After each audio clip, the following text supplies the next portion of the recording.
Yo, people, lateness is greatness. Welcome back into the building for another London Clubs Carnage episode. We're back in business, and Lee will be here in just a few moments. But listen, we already know how we're probably going to have to start this show off anyway, so it's not really a massive issue. But before we get into all that, do you know what I'm saying? The regular cast and crew. Toby, talk to me. How you doing, bro?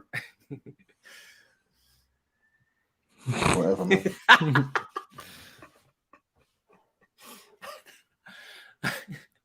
Bro, all right. I'll come back to you in it. I'm all right, mate. I'm good. Let's see what happens tonight. Corey, talk to me. How you doing, bro? Yeah, feeling a bit better after Sunday, mate. It was a bit of a better performance than I'm used to. So, yeah, I'm all good for now. Yeah, you was nervous about that game actually, but you got a win under your belts, and it was vital actually because you're both challenging for similar honors. Yeah. So it was huge. How do you feel? Relieved after that, I guess. Yeah, definitely. I mean, a result's a result, and I think even if we'd played poorly, I still would have been happy. But the fact that the performance was better, the fact that Moyes tweaked it a little bit as well, which is kind of what we've been calling on. He helped some of the players out of form. Antonio, Souček, they had decent games. So overall, it was a lot stronger. And I've got to be honest, over 2 months, West Ham haven't looked great consistently over 90, but especially the first half. I thought we really nullified Wolves. And like we said the other week, they're a tough team to break down. They're a tough team to beat. So even if it isn't a case of top four, we're kind of at least putting ourselves in a conversation for the Europa League again, which is really important. I know before we were speaking about you having to pick and choose and all these things as well. You got FA Cup coming up as well. Juggle that with the Euro. If you was to get through, you got FA Cup, Europa. Are you resting for this FA Cup in your mind, or is Moyes going to do that, or is it just kind of just go for the juggler and whatever happens? Whatever you get knocked out of, you get knocked out of first? I think he'll go strong. I don't think he'll take a back step. I think fans would like it if he rested Antonio, if he rested Souček. He could maybe rest Lanzini. I mean, don't get me wrong. Our squad depth isn't good enough anyway, so it is kind of square pegs, round holes. But I just think the way we tweaked it on Sunday and we played a back five and it wasn't too negative at points, there is an option there if you want to try and rest players. So I think if you brought Vlasic in tonight, if you went with a false nine, if you maybe even bring Noble in, I don't know, I still think we're strong enough. But other than those players, I expect him to play Rice. I expect our back four to be as strong as possible. Areola to come in. We've got a real show. We've got to show ambition. You know, I know it's tough because we've got Liverpool on Saturday away, which is an awful fixture, and we've got Sevilla next week. But we are only one step away from a quarter final. If we get a home tie against a team and we get lucky, then we could be in a semi-final of an FA Cup, which is big. It's a day out of Wembley, so I want us to go strong tonight, if I'm honest, and I think Moyes will as well. Tough game for you lot tonight, to be honest. It's not going to be an easy match at all. Yeah, I agree. They're in great form. You reckon you'll win?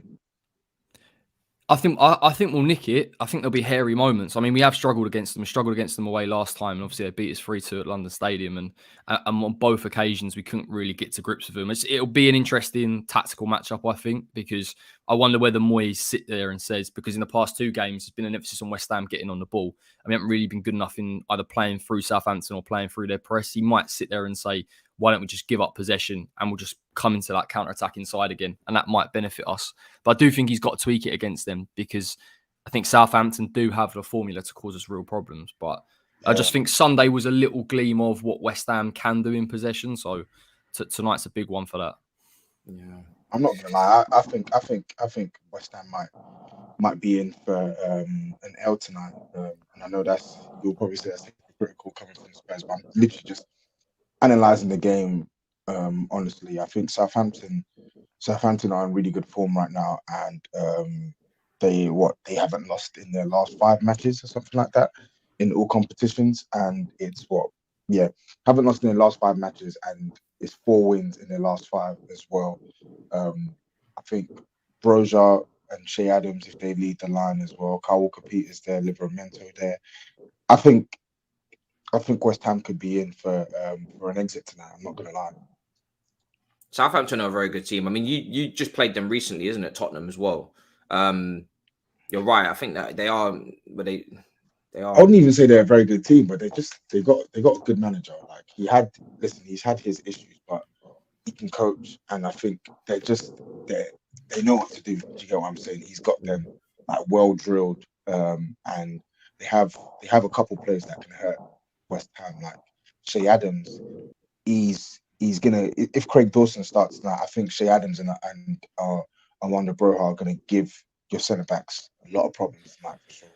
I think they'll, on paper they will, but the one thing I'll say is even though we've been poor, I think our two centre backs over the past 3 or 4 games have been spot on. Like genuinely not a foot wrong. I think Dawson looks better with Zuma alongside him, and I think we've been crying out for a bit of composure at the back. And listen, you are right, on paper Dawson's got limitations, and of course Brozier's the one that scares the life out of me. So it's more about game plans. If we're going to get on the ball and play a bit higher, and you're playing with Dawson versus Brozier like I saw at St Mary's, then we are opening the game up too much. So I think it's almost the case of when you go into these games, taking a bit of a back step and just being real about what you've got and their threats. You are right. Ward-Prowse as well from free kicks is a problem. His energy as well in midfield. So Souček's got to be bang on it. So you're right. It's a tight game. It could go either way, but I'm just banking on us.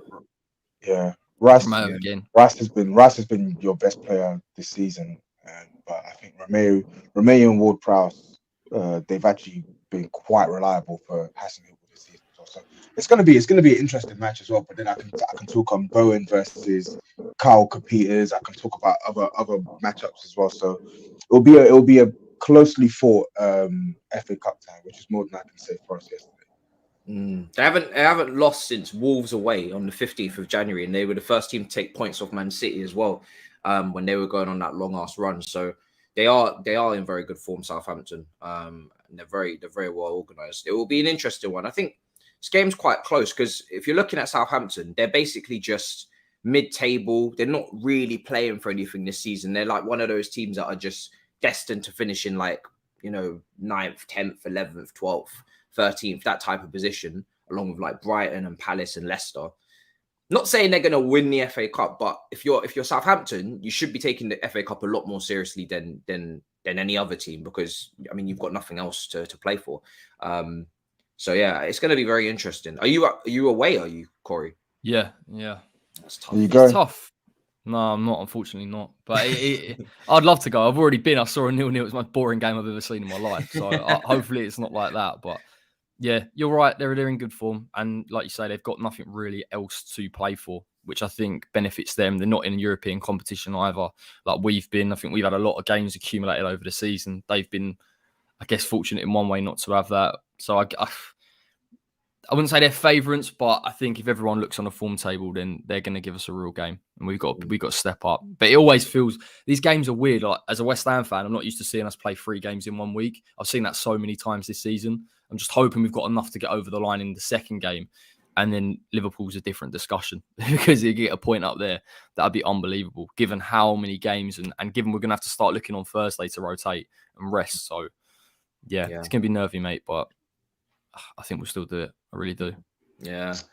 Speaking of cup ties and important cup ties and, definitive cup ties, Toby put out a tweet yesterday that really brought water to my eyes. It really did. I shed a tear.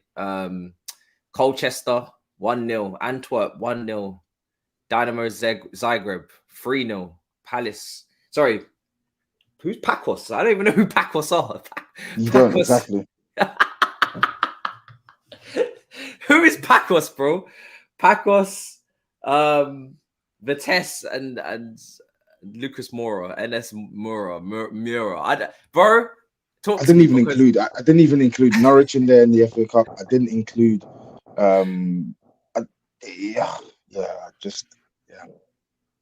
Bro, I ain't never seen anything like it, bro. Like, these are all knockout games that you're listing where Tottenham are expected to win and comfortably. Not even close games, because half of these teams I don't recognize. The other half I do, but you should be beating them comfortably. And it is the difference. It's these games that are the difference between you lifting silverware and not. Because everybody talks about obviously finals, semi-finals against big clubs, but these are the games that have been knocked out of competitions. Yeah, you actually have to beat some of these sides to get to the semis or the finals, and it's mental to me, man. It's staggering how poor we were yesterday, and it's not staggering because it's a major upset. Because technically a championship side knocking out a Premier League side, it is an upset by the books of the FA, but any Spurs fan who have watched Spurs over the past 3 years, 5 years, whatever, that's not an upset. That's not an upset. You've just seen this team go to Burnley and lose. You've seen all of those results that you just named earlier on against sides that were significantly inferior to us. We always knew there was a big risk that Spurs can get knocked out tonight, despite playing a strong team. And even then, you tell yourself, oh, we should edge this here. We should edge this here. Like we're actually the better side. And yet we go and lose. And we don't even score. We don't even score a goal against Middlesbrough. Like, it's just every single season, this team, I said something, I can't remember which platform I said it on, but Spurs, the only thing they're consistent at doing is being inconsistent. Like, it's mental how many times this team find new ways to or find new lows to sink to. Like, they're unrivaled. Like, they are probably only Everton, I would say. Everton are probably the only side that find new ways to sort of just embarrass themselves more than Spurs. And Spurs, the only difference is Spurs, whilst they're better than Everton, Spurs just do it on a bigger scale. Middlesbrough, you can't even score a goal against Middlesbrough. You're sitting back at home against Middlesbrough. That's what I was so shocked to hear. Counter-attacking and trying to hit Middlesbrough in transition. Like, why? For what?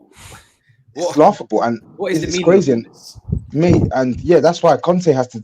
I'll get onto Conte in a second, because he has to take a big element of blame for the approach yesterday. But you look at Man United's performance against Middlesbrough versus our performance against Middlesbrough. Man United absolutely destroyed them. Like, that game should have never gone to penalties. It should have never gone to penalties, but it did. Middlesbrough got the rubber degree. Man United had an off night, off day in terms of their finishing, and they got punished. But when you look at the chances, Man United absolutely peppered them. When you look at yesterday's game, you're not leaving that saying, oh, Spurs have been hard done here. You're leaving that saying Middlesbrough were full value for the win, and they could have won it by more than one goal. That's what you're leaving. The ground saying, and that is scary. That's absolutely insane. That's a championship side. You're trying to get to. Bear in mind, we're trying to fight for top 4, and you're going away to a championship side, and you're getting beasted like that. It's embarrassing, bro. It's absolutely embarrassing. And Conte, I'm sorry, for yesterday, he has to take it out. Shocking tactics. Sitting back at home to Middlesbrough. Why? Why is he doing that? I don't understand it. I don't get it. I don't understand it. And then waiting until the 81st minute to make a change. It beggars belief why he would sit back against Middlesbrough. They're playing Johnny Howson, who, by the way, completely made a mockery out of Højbjerg and Winks. 36-year-old Johnny Howson. Going with that pivot. Have you got no one from the? He has no one else. No. There's no academy players coming through that he could try and test out and try and. Because you already know that doesn't work, isn't it, Winks? So he's got Alfie Devine and Harvey White. Harvey White isn't good. I'll be real. Harvey White isn't good enough for Spurs. He's not going to make it at Tottenham. Alfie Devine probably can. He's got some talent, but again, this is like a 17, 18-year-old kid. We're asking 17, 18-year-olds to come into this team and play with some element of consistency, because we don't have the quality. Can you see how mental that is? Grown professionals were asking for 18-year-old kids to come in instead of them, because we can't bear to see them play together anymore. They're that horrible. Bro, it's gone beyond banter at this point, you know, because it so hasn't. It so hasn't. Definitely hasn't. He's loving it. Yeah. He's loving it. And our fans call this lot our rivals, by the way. Yeah, this lot are our rivals, apparently. Yeah, come on. Absolute embarrassment. Embarrassing, man. Mental. It's mad. Like, I didn't even get to watch the game, but from watching your review, it sounded like chicken spicy royale on the right hand side was having another absolute shocker of a performance. So I'm questioning, like, what are you gonna have to sell him this summer already, or there's no second season? Because I tend to want to give people 2 seasons. But he's not going anywhere. He's not going anywhere.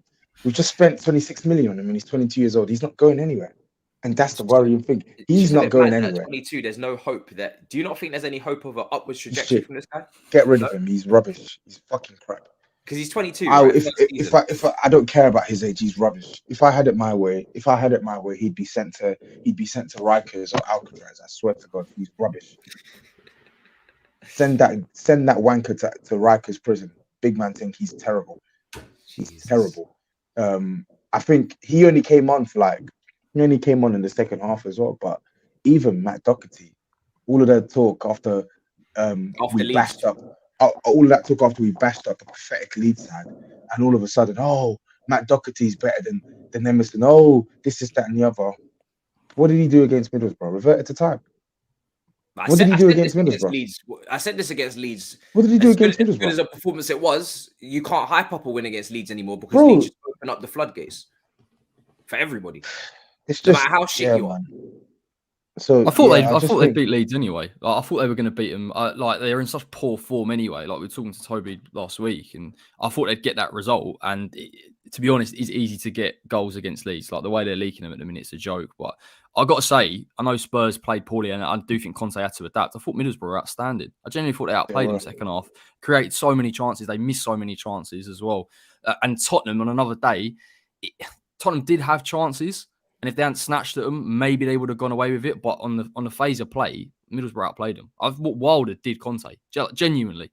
And he didn't respond. And he left it too late. And it's a great goal in the end for Middlesbrough. So it's one of the weird ones where had Tottenham gone out and it'd been a smash and grab, I would have sat there and gone, it can happen in the FA Cup. But the fact that Middlesbrough outplayed them and Tottenham didn't have an answer for it, that's worrying. And there's players in there, like we've spoken about, the centre midfielders aren't good enough. They're just getting pressed to absolute death. And they haven't got the ability to retain the ball or pass it through the lines. And it's just killing Spurs. Like, genuinely, I know I'm enjoying it, but it's mad to me that they don't have the personnel to play how Conte wants to. And because of the injuries, they just have to keep persisting with them. I don't see how they rectify it. Like, there's only so far Conte can take him, innit, really? Let's be honest.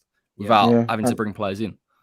Yeah, you're right, and I think when the best players are playing poorly, then it just means you're in for trouble. When Son and Kane weren't putting the performances they put in, you're toast because we have nobody else. Who else is going to save us? Kulusevski tried. He was probably the best of all three attackers yesterday. He tried. He created a couple of chances for people, but when the main two are not performing, Kane looked dead on his feet yesterday. Son, that's probably the worst performance I've seen from Son in the Spurs shirt, and he's not been good this season in terms of his performances. Statistically, he's been excellent. Yeah, when you look at his goals to his goals per minute, his assists per minute and stuff, he's been excellent. When you look at his performances over the course of 90 minutes, he's been off color for months. He has, and yesterday was easily the worst performance of the lot. Like nothing came off for him, and he missed two glaring opportunities at goal. But you're in for trouble, aren't you, when your two best players aren't performing? Because who else do we have to help change this game in our favor? He tried to bring on Bergwijn, and he looked positive for the first sort of 10-15 minutes of the pitch, and then just disappeared. Just disappeared for the rest of. I seen you criticizing Son. I wanted to take time before getting onto Son because I know he came back from injury over. I think there was an injury around Christmas time. I'm not sure, where he was out for a few weeks. So I wanted to January. give him that time to recover. I didn't want to just Son's not playing well for the first few games, get onto him. But he always seems to have this patch during the season where he goes off form. Is this you saying this is what stops him from being world class? I actually always had him in that world class category as well, because I think when he's on form, he's one of the best finishers out there.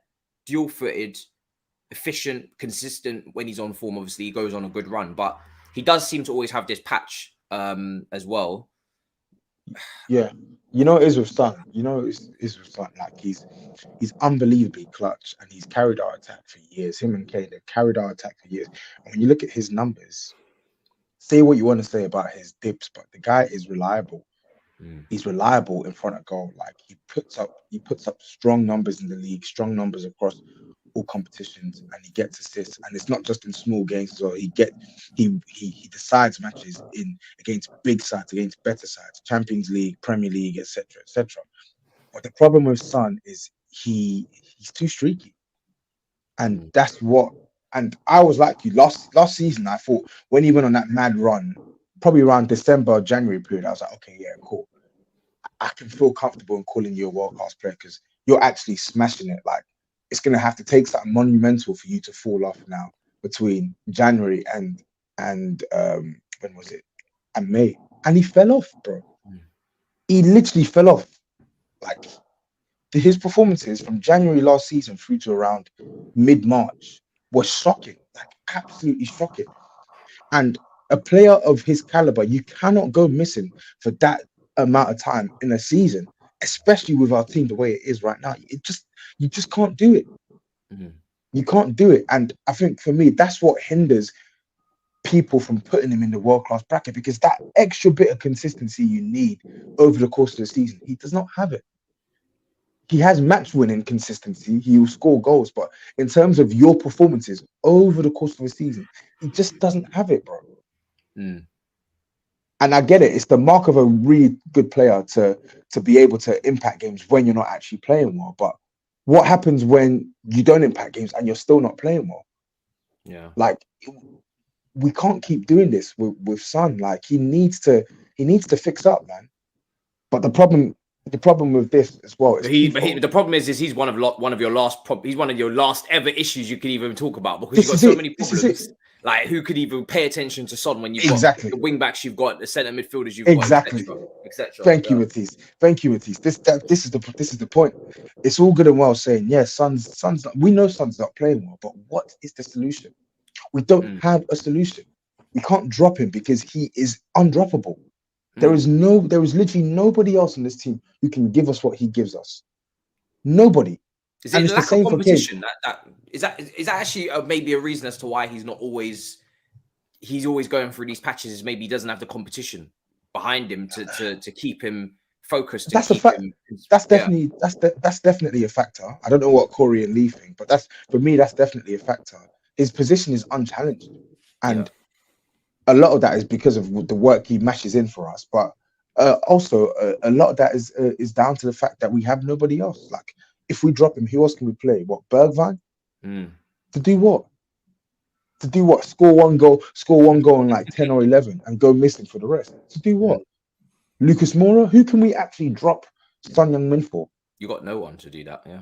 Just delete just delete the club. Let's be real. Like, you're sitting there crying about the game last night, but were you ever going to win the FA Cup? No. Hold on, I was going to ask you that, because when Conte came in, obviously everybody was quite excited. I'm sure they were still in both cups. They were still in both cups. Toby's not in that mood today. I can tell, man. Man's vexed. Did you have a realistic hope, Lee, or not a hope, but did you have a realistic expectation that Tottenham might actually win a trophy since they hired Conte? Because obviously you wanted Conte at Arsenal. Conte's a top manager. I still take Conte at Arsenal. Big Six. I mean, there was a discussion. Look at the state of their squad. Let's be real. Look at the state of that squad. Yeah, take out that front three. Not even the front three, the front two, because Kulusevski's only just got there. The rest of the team's crap. Yeah, and it is like their midfield. Toby said it a minute ago. The midfield is rubbish. Like, that's got to be one of the worst midfields in the league, if not the worst. And our midfield's bad, but when I look at their midfield, it's just like, you got nothing there, mate. Literally nothing. Yeah, their defense is pony. Every right back they've got, Doherty for me is the better out of all of your right backs, but he ain't shown nothing. He's shocking. He's rubbish. He's done nothing. He was better at Wolves, and then you're playing Davis. God knows why, because I think Reguilon's better. Yeah, and your centre backs. I mean, Romero's decent, but again, it's his first season in the league, and he's been injured. You know, the rest of your defence is whack. Sanchez is crap. Dyer's crap. Your goalkeeper's crap. Yeah, and like, I don't care. Lloris isn't crap. Dyer's actually been good this season. Bro, go and have a look at the 2 goals against Wolves. Yeah, what time he catch both of them? Look at the goal against. Shocking. Who was it where he dropped the ball and they tapped it in the next game? I think it was Burnley, was it? Yeah, it was was it the Burnley game? I can't remember. Or the Man City not Burnley, game. But Lloris, it was Man City. It was Man City. Yeah, he dropped that as well. And it's like, I've seen him do that all the time. You could play in goal for France and still. I think you're brought. I think the point is right. The squad is on its knees in terms of quality. Like, it's really bad. Like, And the thing is, we say this as Spurs fans, and well, I say this. I'm not going to speak for other Spurs fans, but since last year, since the year before, like you can actually see this squad is visibly getting worse and worse in terms of technical quality. Like we have players who cannot execute the most basic of actions you need to be a top 6 side. They're just not good enough, man. They're not good enough. Like it's scary the level that we have in our team right now. Like it is really scary. Johnny Howson, bro. Sounds like And a I don't bank even man. think. When I watched him for Norwich in the Premier League, he was decent. But he's like 36 years old, and he had them on strings yesterday. He showed way more bravery than any of our 2 midfielders put together in possession. Side to side, static. Wing backs offering niche. Sessegnon was all right yesterday, but again, Sessegnon. Look at what we're relying on, bro. Old news. Look at what we're relying on. Do you know what? When I rank your team outside like the 2 strikers, the back half of the team is very mid-table. I'm not gonna lie to you. It is. Like when you look at everyone outside of really Romeo at centre back, who I think is clearly better than everybody else, it's a very mid-table. That's probably being quite nice about it, but it is quite a mid-table team.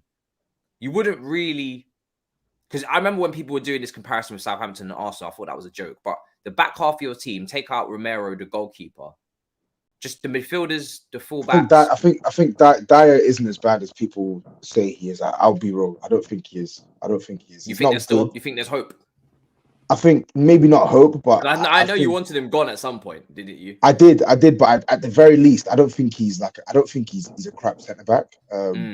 I think. But what you got to ask yourself, Toby, is would he get in any team that's above you right now? Because no, he wouldn't. He wouldn't. And that's not what I'm saying. Dyer is a mid-table type centre back. Do you get what I'm saying? But he's having a good season.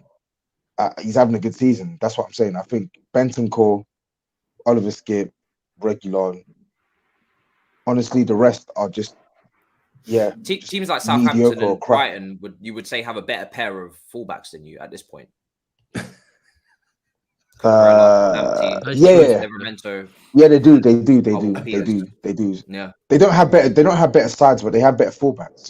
So they have players in their team that could walk into Spurs. Bissouma would start at Spurs. Yeah, Pereira could definitely compete with Reguilon to start. And I won't even speak on Lamptey and right now I think Cucurella would start. Chicken Royale. He probably could. But I won't speak on Lamptey and Chicken Royale and Doherty. There's no point. There's literally no point. You sound like you've given up, mate. Yeah, because did you not have hope of winning a trophy or at least coming close to winning the trophy when Conte came in? You were still in both the cups. I remember when he first came in, I said the Europa Conference League. I said have a go at that. Top 6 finish, have a go at that. That went well. And been knocked out of that, or got kicked out of that, and then FA Cup been dumped out. Like that was a chance to make it into the last 8 of a meaningful competition. And look at the performance. And the manager needs to take blame for that, and the players need to take blame for that. This is not a serious club, man. They're not a serious club.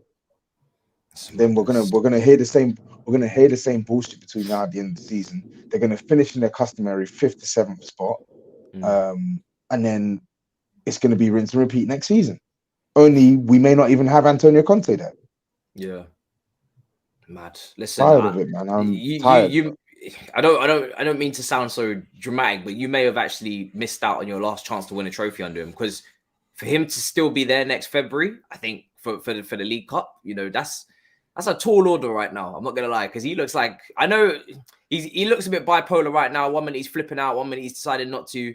But this is usually never good signs when Conte is like up and down in the media and having these quotes. And I don't know. I just don't think this is gonna be like this time next year. I don't see him still being here. But we'll move on to Arsenal. Lee, lateness is greatness, huh? Yeah, apologies for that. I was in the toilet, and then my landlady was asking me to go and measure the bed because she wants to order me a new bed, and she was like, "I need it now." So I was like, "Okay." So now I scurry around trying to find a measuring tape. But you are wearing the famous Arsenal kit, and you are surely. We had class and tradition, mate. Surely you're in good spirits, Lee. Come on. I had Northside last week chewing our ear off, telling us that this is the worst thing in the world. Mate, Arsenal winning games is absolutely appalling. Come on now. He's on the same page. Maybe I've groomed him into negativity. because you guys have beaten. You've done the double over Wolves, and well I'm done. not even. No, but seriously, they were in League 2 5 years ago. Yeah, they're not right now, and they're a good team right now, Lee. They're a tough team to play, and everybody else has struggled against them in the top 6 as well. So for you guys to beat them twice, and I think the narrative changes when Arsenal win a game like they did against Wolves, because if Man City go a goal behind and then they put relentless pressure for a whole second half and manage to get a last-minute winner, it's the stuff of champions. It was always inevitable. When Arsenal do it, they're not getting the credit. For me, the two wins over Wolves deserve a lot of credit, because the Wolves are not an easy team to take on. The way you just said that sounds like, oh yeah, you've done the double over Wolves. I remember when Leicester won the league, we were the only team to do the double over them. Did it count for anything? So you don't think it will count for anything this season? But you finished second that season, though. Yeah. Well, if it ain't first, you've lost. Yeah, I get that, but I'm talking about just the short-term progress of your team. Like, is it not a good thing that you're doing the double over a side that have been one of the most stubborn teams to break down this season? Would you not say so? No disrespect, Ryan, but we should be beating Wolves. So yeah, you should be, but so should a lot of teams. But Wolves have been stubborn. They've got one of the best defensive records in the league for a reason. They've got some very good players. They got a couple of good players that I'd take at Arsenal in a heartbeat. Yeah, Neto all day long. Yeah, that kid's a superstar, man. Martinho, even though he's knocking on, I'd take him at Arsenal because he'd be our best midfielder. Neves I'd take at Arsenal. You know, then the young boy Chiquinho, he gave Tierney a run around when he came on in that first game. Yeah, and that's probably why they let Adama Traore go, because they've already got him waiting in the wings. But I just think, like, no, our fans are already celebrating finishing fourth. That sums up the football club. It's too soon. Yeah, well, they are celebrating too soon. And listen, even if we get fourth, yeah, they'll be having street parties in Hornsey Road and Avenel Road and Gillespie Road. They'll be having the bunting out. You know, Doris will be coming, like Grandad will be coming, like all of these be street parties, mate. It's embarrassing. Yeah, it's embarrassing. We're 18 points behind Man City, and this lot of cheering like we're winning the treble. Yeah, every time I see us play, like, what the fuck is that? I think it's a hornet, man. I've got a hornet in my hat. Oh, mate, you're such a little pussy, man. This thing's about this big. Yeah, they're bred different over here. Why are you such a pussy? But no, honestly, like, we're 18 points behind Man City. Yeah, and it's no coincidence that this lot are cheering fourth. Yeah, the majority of our fans online grew up on Wenger's last decade of just chatting crap. Yeah, so this is what I'm saying, right? Because we give the Arsenal fan base a lot of stick on here. Are you only as knowledgeable as your own experiences? Yes, you can go back in the history book and say Arsenal were this great club and they used to win titles and they used to do this, they used to do that. But I always say this to Chelsea fans as well, because the older fans are the complete opposite to you, Lee. You know some of our older fans as well, because we did a great show on Chelsea Fan TV about this. Tony and etc. They will talk about, to the modern day fans, talking about, oh, well, we used to be, you know, down in the dumps. We used to be Division 2. We used to be and they'll call the modern fans spoiled for always wanting success. So completely opposite of you guys, because it's completely, you know, switched around. It's like the Uno reverse card. They'll say that the modern fans are spoiled and they're ungrateful and they shouldn't keep yes, we've got high standards. You know, guys, you need to relax just because we finished 10th. It's not that bad. Back in my day, we were in Division 2. It's the complete opposite of what you've got with the Arsenal fans currently.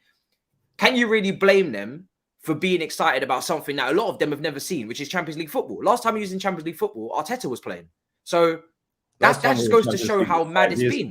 So yeah, but last time we was Champions League was 5 years ago. So unless they're 6, 7, 8, 9, 10, they've seen Champions League. but some of them may have only just started supporting when they were, I don't know, 10. Now some of them online are 15. Most of our fans online support this football club because of Arsene Wenger, mate. That's it. Yeah, and that guy has lied through his teeth for 2 decades. Well, not 2, maybe 1 decade. But they definitely didn't see the the golden trophy though. Some of them definitely didn't see No. Most of them have never seen us win a league title. Yeah, which is why they're content and happy finishing third loser every season. But can you blame them? Yeah, I can blame them. Yeah, learn your football club. Yeah, learn the football club. They all call themselves Gooners. They don't even know why. Oh, I'm a Gooner. No, you're not. They don't even know what it means. Yeah, and it's like, come on, seriously. You don't. This is what winds me up with it, and this is why I get so angry sometimes, because this club is peddling out two people like that. Yeah, two people like that don't care about anything pre-Premier League, pre-Arsene Wenger. Yeah, they don't check the history of the club. They ain't interested in anything other than, oh, well, yeah, Wenger, is yours gold. Yeah, well, was you alive to see it? No, you weren't. Yeah, so why are you throwing shade? And not only that, right? Northside says the same thing here, yeah? If you're holding the club to a gold standard, yeah, a gold trophy standard, which was a league title, why is it seen so bad to want another one then? Yeah, because you're mocking other fans and saying is yours gold, and you're holding us to this highest standard possible, yeah?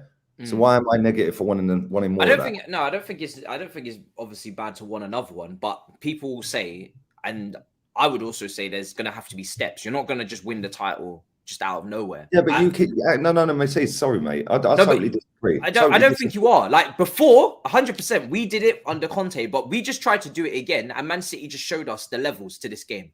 Now to win a title, you've got to build something. You've got to build. You've been poor for maybe the last 4 months. Yeah, you've been struggling. The first couple of months, you were flying, you were doing great. Goals were coming from your defenders. As soon as the goals started drying up a little bit, you've been struggling, yeah? But you're still only, 10 points off of the top, something like that? Yeah, and Man City went on 16-game wins. No, we're 16 points off. With 16. 2 games in hand. Apologies. 2 games in hand.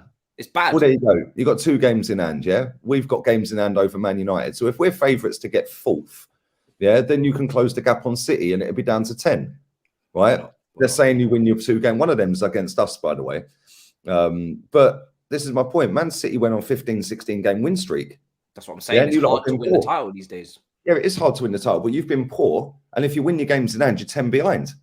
So if you had a top striker up front this season, not Lukaku missing chance after chance, and Werner and Pulisic and all these players missing chances, you could have actually been in a title race. Yeah, it's not easy to win the league. I get that. But when we've spent more money than any team in the world in the last 4 years, I expect to be competing. We've done nearly £500 million in 4 years. I think your broader point. I think your broader point is not. I think your broader point is valid. When you look at the amount you spent and you look at what's been produced, it's not enough. Yeah. But I guess what Matisse is saying, and I think what we should try and look at objectively, Lee, is that at the very least, the people who have made those mistakes, maybe not in terms of your squad development, but in terms of the performances on the pitch, they're trying to rectify those errors. Yeah. And what I mean by that is when you look at Arsenal now, when I'm looking at the performances I'm seeing now, in comparison to what I saw last season, in comparison to what I saw earlier on this season, even as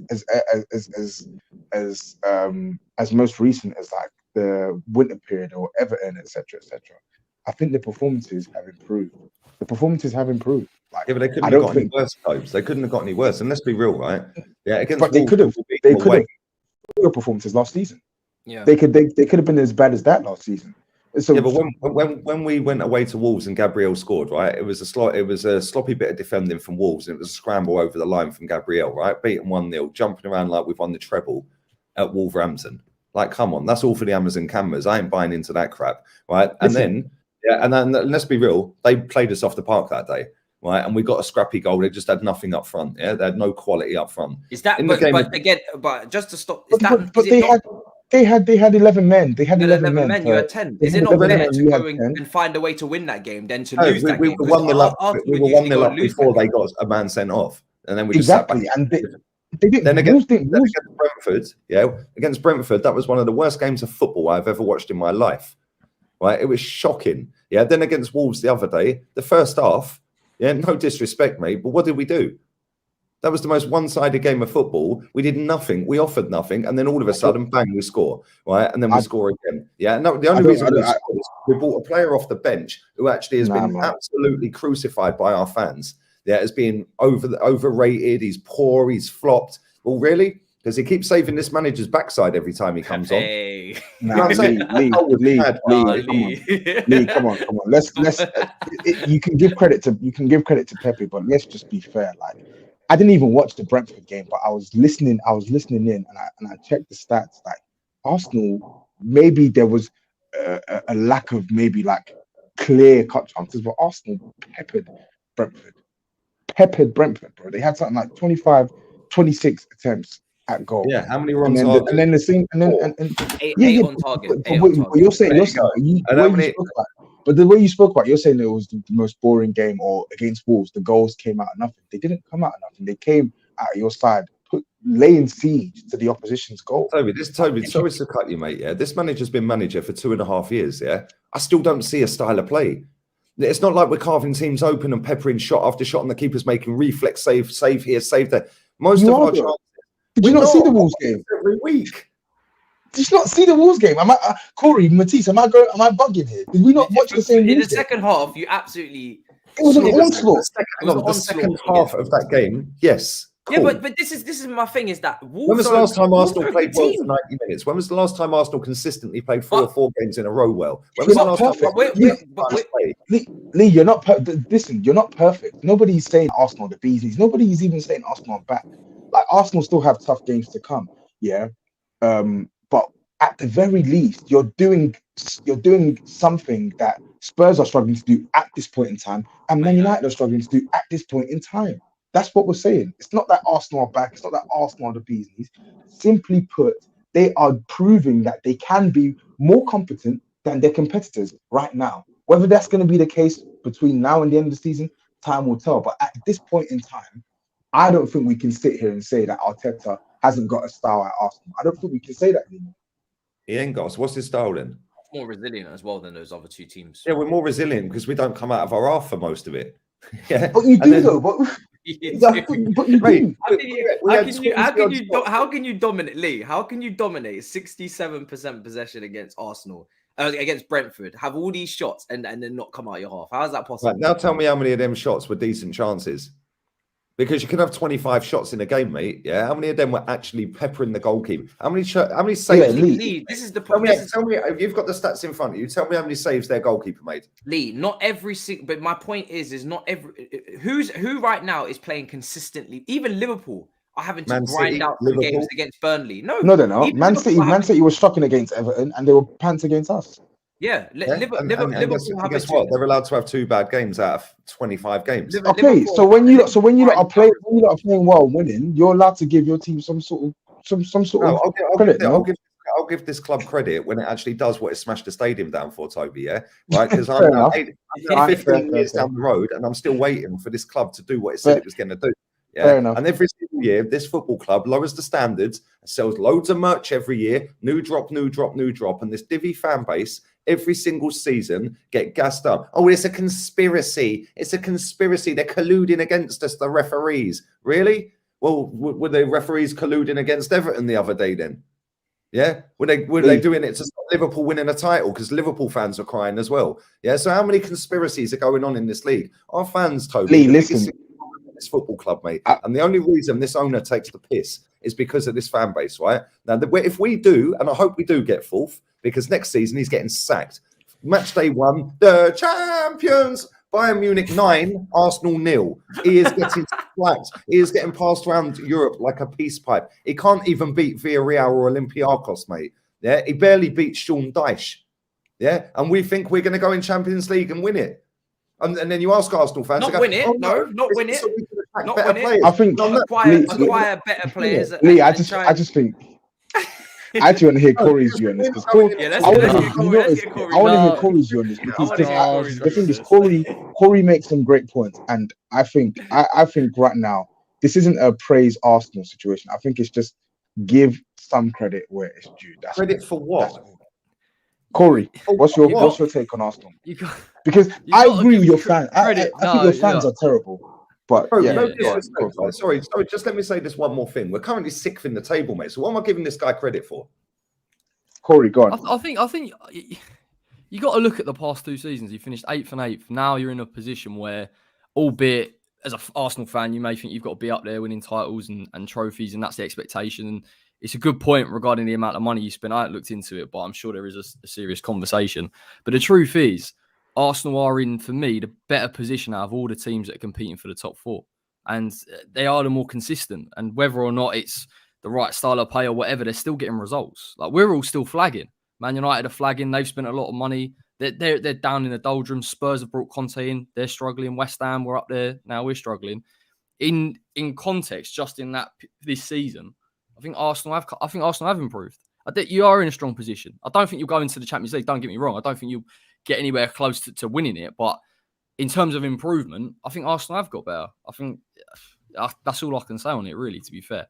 And even things like the Wolves game, you still got to show character to get back into it.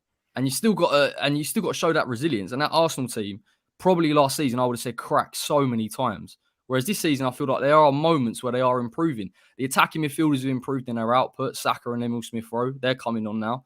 I think the trajectory is right. It might not be perfect, but it's better than what I've seen from them. And listen, we've been massively sceptical of Arsenal. I can't come on here and say that even at the start of the season, I thought they would do as well as they've done. But I've got to give them some credit. And when they played us off the park. That's all I can see. So I think they have got better. Well, we got clipped up. Lee wasn't on this show. It was Liv's, but we got clipped up there on Twitter the other day because we were celebrating Arsenal's demise after signing Aaron Ramsdale. Yeah, after signing Aaron Ramsdale. And he's actually. I thought they were going to finish mid-table and shit, but Arsenal have lost 8 times this season, and 6 of them have been against the top 6 teams. It's been Man City, Liverpool, Chelsea, those type of teams. The other 2 defeats are Brentford and Nottingham Forest in the cup. Now, my biggest criticism of Arsenal over the last couple of years is not lost to Liverpool as well in the League Cup. Yeah, Liverpool, but that's what I'm saying. The big 6 teams, Liverpool, however you will.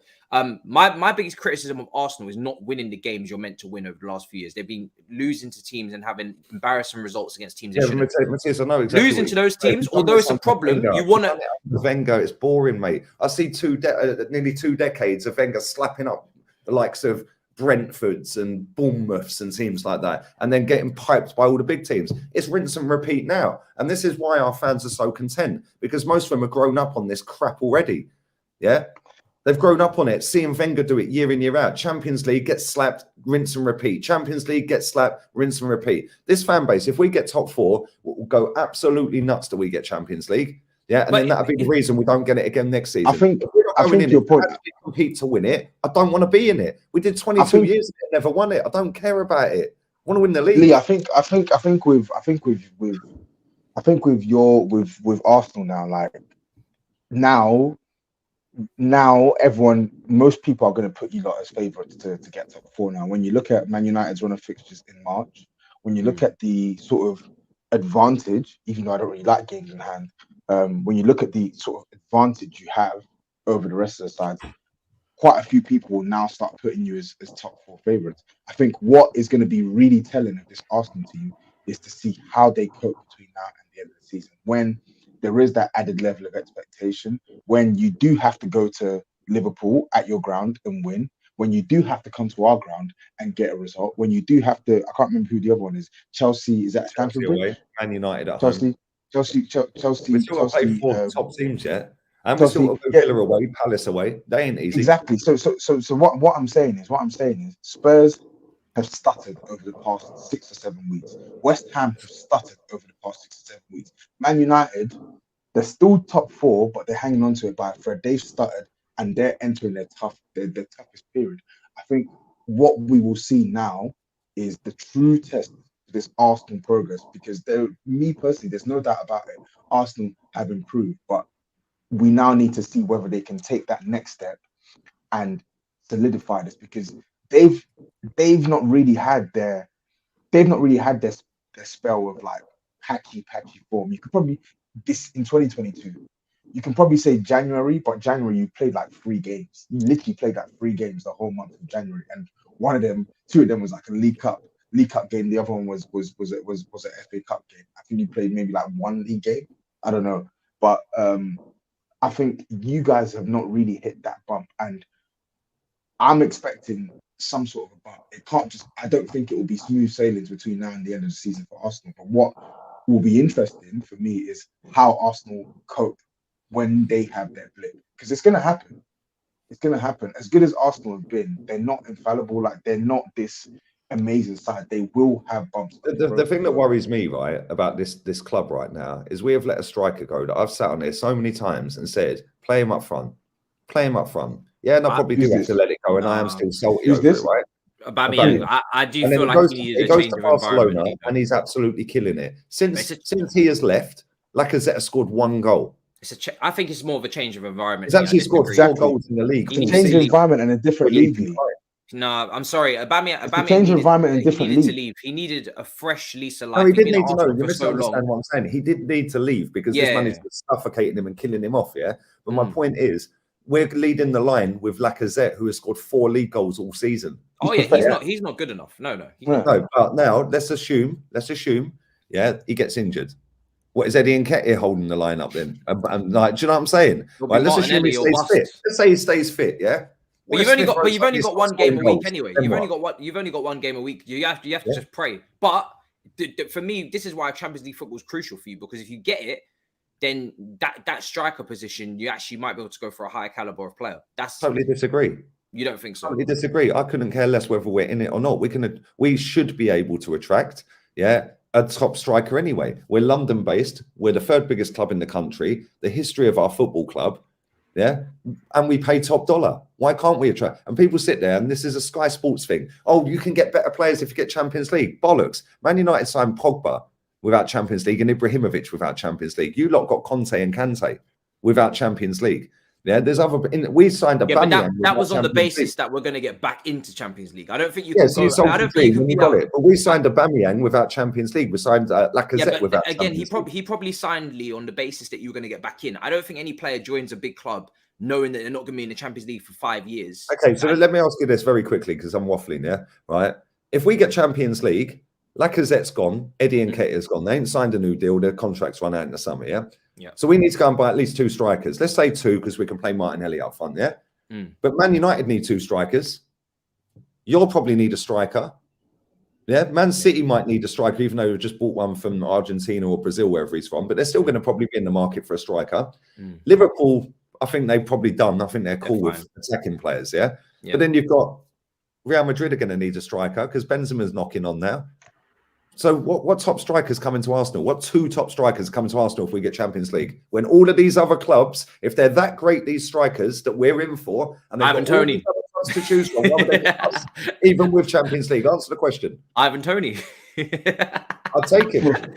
If he gets relegated with Brentford, it's not even a bad shout, you know. It genuinely isn't a bad shout. Our fans can't stand him. Ivan Toney. He is fucking Ivan Toney. Ivan Toney. I'm going to say it one more time. You've got Harry Winks pulling the strings in midfield, so don't diss my club. Yeah, in midfield, I'm talking about Tony, striker. In midfield. If Ivan Toney... Is Ivan Toney going to lead you to a league title, Lee? Ivan Toney is a massive upgrade. No, answer the question. No, answer the question. Because Champions League football is a massive upgrade on what you're currently been doing. Isn't that the problem? I'll answer the question. He's got the mentality. Because when he got promoted, and the first question he was asked when he was in the Premier League as a Premier League player, what's your aim for the season? He said, we're going for the title. Listen, Abraham said that he wants to win a Ballon d'Or. You didn't want him either. Yeah, good. That's a good mentality. Yeah. Then listen, at the end of the day, we haven't got the manager, we haven't got the fan base, and we haven't got the fucking midfield I disagree with the fan base. I think the fan base are happy with 4th, Matisse. They don't want to win a league. But bro, that's because that's what the club's happy with. If your club, because the club are happy with for the best.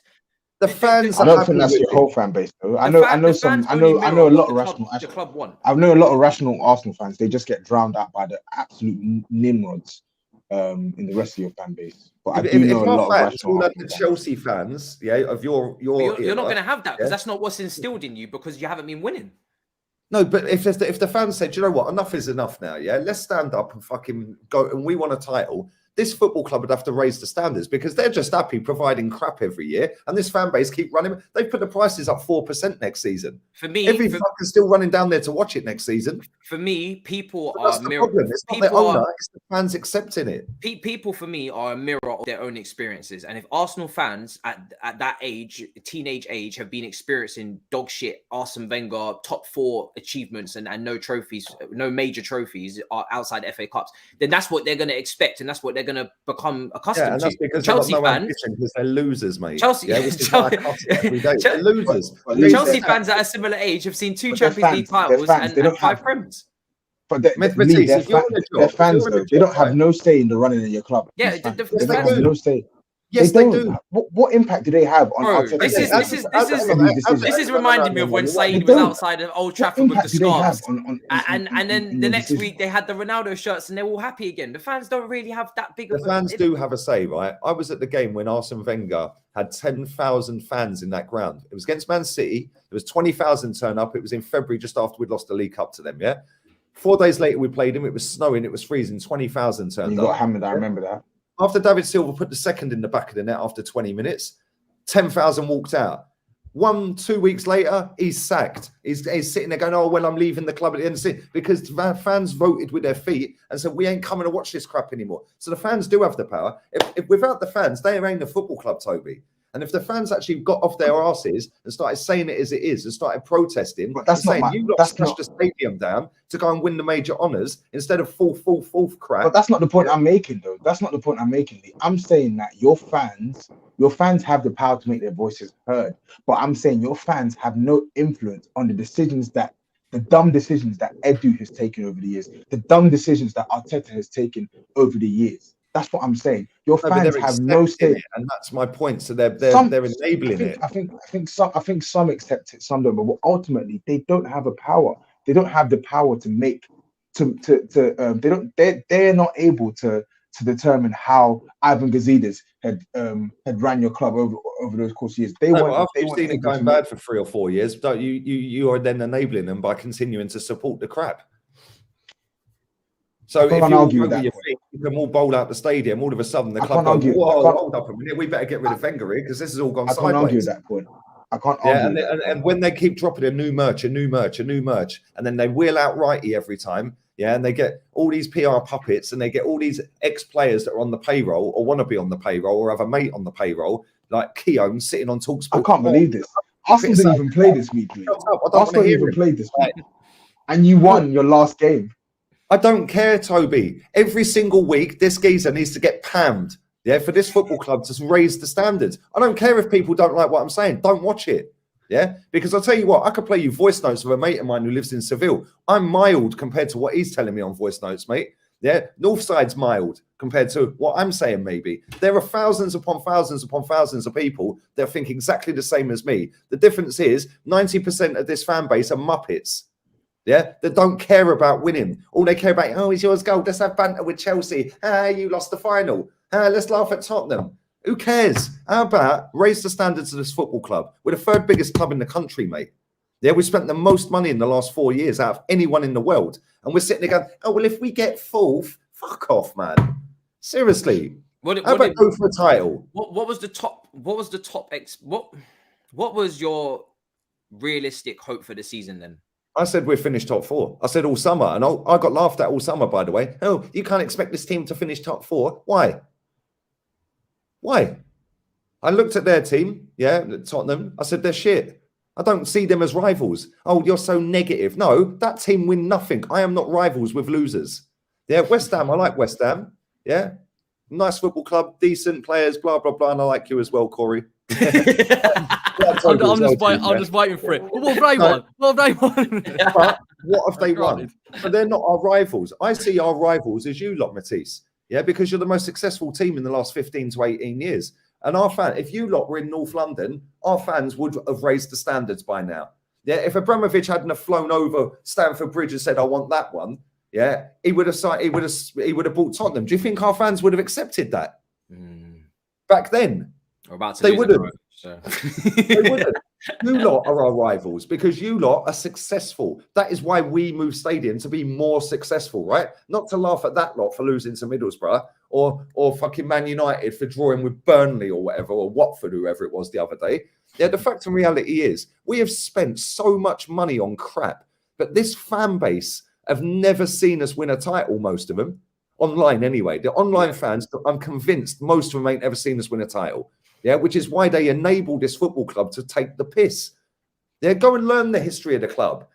Go and learn what it means to play for Arsenal. Go and learn what it means to be an Arsenal fan. Go and learn about how many times we've broken record after record after record. Yeah, for most wins in a row or most goals in a set or whatever it may be. Yeah. Instead, I have qualified for the Champions League 22 years. Yeah, how many times did you win it? Why'd you look at me? Fuck off. It's boring. This football club smashed down a stadium when we were one of the best teams in the world, competing. Yeah, to go and make it even better. And all they have done is fleece a divvy Muppet fan base that sit there and go, oh, give us another merch thing. Oh, right, he's wearing it. I'll have it. Yeah, absolute scumbag club. And I hope we get pammed every single week. Every fucking week until this manager and that technical director and that CEO fuck off. Yeah, because then maybe, just maybe, we might raise our standards to where we should be as the third biggest club in this country. Damn. Sorry. Definitive. I like it. I'm not going to lie. Definitive. Listen, for me, I get where you're coming from because obviously you haven't seen Arsenal get back to where they should be as a football club. And I've been saying it for over a decade that Arsenal are nowhere near what I saw when they were wearing that O2 sponsorship and the burgundy kit, etc. They've fallen from that, and they haven't really replaced. You still haven't replaced Patrick Vieira. You still haven't replaced players like that. So it is a madness. But I do also believe in just giving them credit for some of the performances that I personally would have been shocked of them even getting results in, especially when I had them to finish in probably 8th again. So as a rival fan, when I had them to finish in 8th and I was laughing at them for the signings they were making, I am still slightly impressed that they're even in contention. You probably expected top 4. I didn't. No. To be fair, I said all summer we should be getting top 4 with that squad. Yeah. I didn't. When the season started, I said we'd finish 7th or 8th. But we should be getting top 4. Yeah, but we could still finish 7th or 8th. And this is my point. Even if we finish 6th, this fan base would cheer it like it's a Champions League win because it's an achievement on last year and the year before. No. You need to finish. You need to finish. Of this crap, low standards at this football club, mate. I'm sick of it. You need to finish 4th now. I mean, for me, I don't agree with the whole point of Arteta. You know, he's been here. This is his 3rd season now, or 2nd full season. So it will be progress. Yeah, we were supposed to be winning the Champions League with Willian at this point, by the way. Finishing 8th. I forgot about that, you know. Finishing 8th was underachieving. So to get back on track for the process, you got to finish 4th now. And that's my point. It started off as a project. It started off as a process. Yeah, to win the Champions League inside 3 seasons. Yeah, all of a sudden this divvy fan base lap up youth project because Starboy scored a couple of goals. Whoopee! We're gonna wrap this up. No, yeah, you've wound me up, right? And this is the thing, right? You see this Project Youth crap, yeah? Well, I'm telling you now, Smith Rowe will not be at this football club within the next 2 seasons. Yeah, so then what? What about Project Youth then? What? Because I'll tell you what, you said about going and buying the top strikers in the summer if we get Champions League football, yeah? Yeah. Well, I thought we were buying top young talents. It's a youth project. So why do we want a top striker? We want a project, a process. We got to balance out, innit? No, because we've done that with Lacazette and it ain't worked. So why don't we just go and buy the best kid in the world that's a striker? Why don't we go? Oh no, we can't because they all want to go to Chelsea or they want to go somewhere else. Yeah, the whole thing's a sham. It's a sham. Listen, we're going to wrap this one up, people. It's been just over an hour. I'm going to try and keep these a bit shorter. But big up your damn selves for watching. It's been a great one. Don't talk about Arsenal when I come on. I'll be fine. Please back. Bro, we have to. It's part of the show. You're actually one of the few teams to take a win. You know, you and West Ham were the only 2 teams that wanted to take a win. I'm so used to you losing at the moment. I love that game. You're going to just play it out and go, Arsenal only won. West Ham. Yeah, sorry. I'm used to you guys dropping points recently. You've been in some shocking form. Toby, I wonder if that ball's ever fallen from Kepa hitting it for the penalty. I can confirm it landed just funny down how there. Matisse didn't want to speak about that, but it's fine anyway. We can't really call Chelsea for losing No, no, not at all. To be honest, We I can did call a whole. you- That's the we can fifth- call you that's for the your fifth for final you've that lost in the bummy last 6 keeper years or something, isn't it? Huh? Domestically. That's about the fifth final domestically Yeah. you've lost in the The last 6 years, isn't it? Four domestic finals defeats in a row. And this is why a couple of weeks ago when I was talking to you about the structure of the club needing to improve, and obviously now it's looking mad because of Abramovich. At least you're You know? getting to the final. Yeah, but bro, And you're trust still me, the most successful club in the last 20, 15 years, yeah? And Listen, look how many finals you're losing as well. If your star boy Mahrez had put that ball in the top corner of the Champions League, we're talking about now all finals defeats. Yeah. So Don't knock my star boy. He scored 9 goals in his last 10 appearances, mate. Yeah. listen. That's more than Lukaku's going to get all season. Oh God. I wanted to speak on Abramovich a little bit, but listen. No, go on, talk, man. Come on, let's carry on. It's a nice sunny day. Let's go. You ain't getting away with this. Come on, let's go. I don't even know where to start. I'll keep this to 10 minutes max. But Abramovich seems to be on his way out. Looks to be selling the club, and he's been rejecting some offers of around £2.2 billion. I think that's because Chelsea owe him 1.5 billion. So he's obviously trying to get that back with whoever buys. I'm sitting here watching your owners, Daniel Levy, the Cronkies, fucking your woman off Apprentice, like all these guys that own your football club. I was thinking, who's he talking about for a minute? And then that's why I don't watch it anymore. I can't physically watch that. I haven't watched that show for about 5-6 years. I can't do it. Yeah. Don't forget the Dildo Brothers as well, alongside the Dildo Brothers. Don't forget the Dildo Brothers as well. Oh shit! I'm watching all this unfold at your clubs, and I'm actually starting to get a little bit worried because listen, off the pitch, obviously not going to condone any things he's been a part of. I'm not sure on all the details, but in terms of a football owner, you can't really get any better. Someone that actually gives a shit and invests, and doesn't try and take money out of the club. If anything, we owe him money, which is what it is. I'm very worried about who we're going to bring in and who comes into replace. I'm seeing potential groups. I'm seeing an 86-year-old Swiss guy backed by 3 Americans. I'm seeing fucking, I'm not seeing any Saudis coming in. I'm seeing just pure Americans and pure businessmen, really, who probably don't even really understand football, and are just coming in to try and make a profit over a 10-year period. I don't know. Toby, are you lavishing in this right now? Are you enjoying this demise of my football club? I don't think it's the demise of your football club though, because as memory serves me right, you're still rich. You're still going to be, whoever comes in is going to have a suitable amount of cash. But what I will say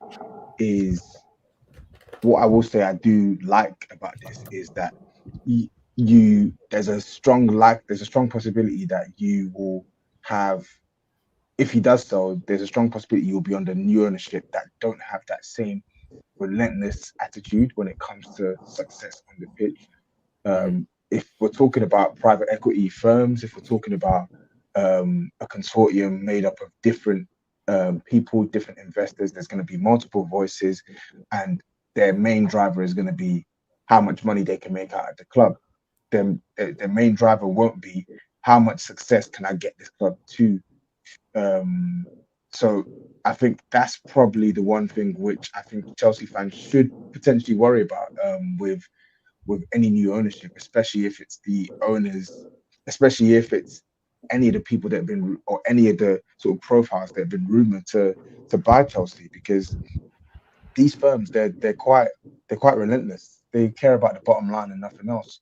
I think with Roman, he was anything but that. Like, yeah, you had a responsibility to make sure that you were a club that also generated a lot of money, but the guy has not sunk 2 billion into you just because he's looking to get 10 or 11 back. He sunk 2 billion into you because he had a vision to make you a powerhouse in Europe, and he's done that. And I think for you to try and find someone like that in this day and age who's just going to come in and have that same attitude, knowing what we know now in terms of how much money is in football, etc., I think it's going to be hard, man. I think it's going to be hard, and I'm happy about that. I'm happy about that. Hopefully it'll bring you lot down a peg or two, but even still, it's unknown. Who's to say the new owner doesn't come in and you're still not able to spend money, etc., But I'm personally happy that you will not have, if he sells, I'm personally happy you will not have a chairman who is devoted to making you the best you can be. Yeah. Yeah, and I think, listen, there's always going to be life after Abramovich. Of course, it's not going to be like, oh, we can't go on. But it is. I think we are going to get a rude awakening as to how good he was as an owner for us in terms of, like you said, the will to win. And you're not going to get many like that. Corey, you licking your lips on this one as well? No, not really. I don't think so. I mean, A, I don't think we're in the same scope as you lot. But B, I think that whoever comes in, you're still going to have the money to invest. And I think in terms of What's that? Oh, Christensen. Yeah. We knew that for a while. That's fine. Yeah, no, look. Sorry, Corey, go on. No, that's all right, man. Look, I think irrespective, because of where you're at and where Roman's taken you over 20 years to be arguably one of the most successful clubs, at least in England, there will be so many people that will be interested in coming in and building on that. And I think because of the way that Chelsea fans have enjoyed that period of time, there's going to be an expectation from the fan base. It will be really interesting to see if someone does come in that doesn't have that same level of ambition and drive to keep you up there, and how your fan base would respond to it as a club, because that would be quite difficult.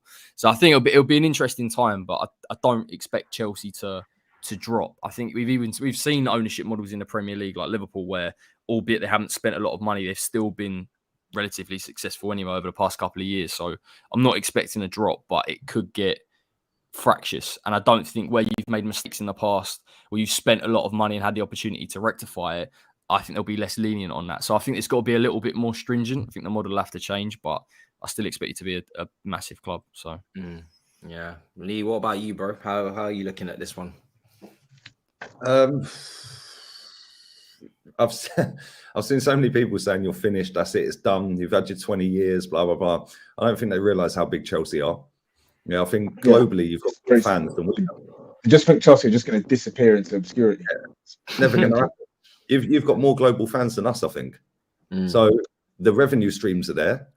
Yeah, it's like Toby said a minute ago, it's like whether the new ownership, if it does happen, come in and have that relentless, like, you ain't doing it, you're sacked. And even if you do it, you could be sacked. Yeah, like you've sacked so many managers, it's mad, but you still keep winning. It's whether the new ownership come in and have that attitude, or whether they come in and say, right, and you know, if you look at the American ownership in this league, none of them really care, do they? Yeah, so I'd be worried if it's an American ownership. Yeah, because they don't care. They just want to fleece the club for as much as they can in terms of getting the revenue streams up and putting out the minimum on the football pitch. Yeah, he's like Liverpool, their owner, I think the only money they've invested is for the new stand. Yeah, so it's not really a miracle, but it's a very good job that Klopp's done with that team. Yeah, with Man United, they've taken £2 billion out of that football club, and their fans are still jumping around, suing around the car parks. Like, do you know what I mean? It's mad. Their fans should be rioting. Yeah, our ownership is taking £6 million out, but he ain't put nothing in. You know, so I don't know, man. I'd be worried. And if you look at Arsenal and Man United, they're the prime examples of that. Liverpool's slightly different because Klopp's just managed to win Champions League, win the cup the weekend. You know, but Man United ain't won nothing for 5 seasons. We ain't won a league title for 18 years. That's our joint longest ever. You know, and what have our ownership done to change that? Absolutely nothing. So yeah, I'd be worried if it's an American ownership. If it's a Saudi investment group or a Qatari investment group or someone from the Middle East, bruv, you're laughing. Yeah, you are smiling. You need somebody like Sheikh Mansour. Yeah, that always keeps the standards high. Yeah, always tries to make the club better. And we've had that with Abramovich. I think he's been quality, man. Honestly, he's been relentless, and he's never let the standards drop. Yeah, and that's what I'm saying about there's 2 things that keep the standards high, either the owner or the fan base. Yeah, well, our owner don't care, so our fans should be, but they don't care, which is where you end up like my club. With you lot, the majority of your fans are on the same page as the owner. Yeah, which is let's be relentless. Yeah, we got it the opposite. Most of our fans are on let's just get 4th. Yeah, and the aim is to win. And Abramovich has wanted to win since the day he bought the club. Yeah, now you need to find someone with that attitude. Otherwise, I don't think you'll fold or anything stupid like that. But you will end up like us if you end up. You'll end up with the odd cup here and there. Yeah, you ain't won a title for 4 years. That's the longest in Abramovich's history. Yeah, so yeah, I'd be slightly concerned, but at the same time, it depends who you bring in. Yeah, if it's somebody that's on it as like Abramovich or even more on it than Abramovich, it'll dominate. Yeah. I'm worried, man. But listen, hopefully whoever comes in, we don't let it slip, because you're right. There's certain standards. Stevie. There's certain standards that have come accustomed to. I don't want to see. I've seen a lot of the older fans, and like I said with you, I've seen a lot of the older fans starting to justify. Oh, I wish we were 10th. So all of these, recent, successful, glory hunting fans would just go away. And I used to take scoring a goal as a result back in my day. It's Lee. It's the complete opposite. I'm telling you, it's the complete opposite. It's a madness over here. But we're gonna wrap it up, and we'll see. I'm probably gonna dedicate a show to this. You tomorrow. Don't even know what the word madness means. Bro, it's a madness, bro. We haven't won a trophy for like 2 weeks, man. It's a madness, bro. Fucking ridiculous. You've won more. You've won more in Europe in the last 13 months than Arsenal have in their history. Man said madness. No, it's a madness, bro. It's a madness. I could strangle you right now if you say that one more time. Oh, Toby, let them know where to find you, bro. If it's Chelsea fans, don't fucking find me. But anyone else, bro, we had a great show. We had a great show yesterday, bro. We had a great show on your channel yesterday. If it's Chelsea and Arsenal fans, do not fucking find me. I mean it. It's at Tapping Tobs on all social platforms. I hate Arsenal. I hate Chelsea with a passion. I just can't stand them. The people just atting me, commenting and stuff like that, thinking they can speak to me, just thinking they can have banter with me. I don't like your club, so stop bantering me, please. Because if I get rude, you're not gonna like it. Just stop. I thought we had a great anyone time. else is Tapping Tobs, one word. But Chelsea Arsenal fans, follow me at your own risk. Because if you get on my bad side, I'm gonna cuss you out. Simple. I thought we had a good show yesterday, me, you, and Farad, but it is what it is. Lee. Good show. You're just spamming the chat, just talking nonsense in the chat, and all your Virgin Army were just supporting you. The Gremlin gang were out in force, do you know what I'm saying? Lee, let them know where to find you, bro. Lee Gunner on YouTube, man, and Lee Gunner 82 on Insta. I will be dropping a video about Matteo Guendouzi in a bit. Because he is now officially a Marseille player. 8 million euros or 8 million pounds. He's hit all the clauses in the loan. So now he's gone. And I won't be live streaming. I'll be dropping 2 uploads because YouTube are taking the wholesale piss. Every single video gets demonetized. Every single stream has been getting demonetized for 2 weeks. Yeah. And then it gets monetized the next day when all the views are dead. Yeah. Cheers for that. So I'll be uploading until they sort their shit out. Mad. How do you know? How can you tell if it's being like demonetized? Does it just say like? You know, the little dollar sign is normally green. Yeah, it goes yellow. Yeah, and then you have to put a request in. Yeah, and then it goes green the next day. By which time all the traction on the video is dead, and you're getting like 100 views in the last hour instead of 1,500 views in an hour. Yeah, I see. Yeah, they've been doing it for 2 weeks, mate. Yeah, that month just gone. It was the worst month I've had since maybe the 3rd month of starting this channel that I'm on. It's a madness. Yeah, bro. joke. This is why YouTube. And they did it again yesterday with the show I did with Northside Goon and Eunice. None of us swore in that video at all, and it said not suitable for advertisers. Turn it in. Let me not cuss YouTube on YouTube, innit? Corey, let them know. Man, I've been effing and blinding on YouTube for time. You're doing it on TalkSport as well. Yeah, I do. Yeah, normally I do. I get away with I do it on TalkSport as well. Yeah, you do. Don't blame you going for Jamie O'Hara though. That must be a tough one having him in your. I think he enjoyed that. Definitely enjoyed that. West Ham Way on YouTube, Corey Kemp _ on Twitter. I got a post-match probably out tonight after the Southampton game. Fingers crossed we get through. I'll be tuned in for that. Fingers crossed. Hey, go on, mate. You go for it. You send your emojis and everything. Go on, I can take it. God. Right. Well, listen, guys. Make sure you smash up the icons. You already know what it is. Subscribe if you're new. Obviously, everybody's linked up in the title. Make sure you go and subscribe to everybody's channels.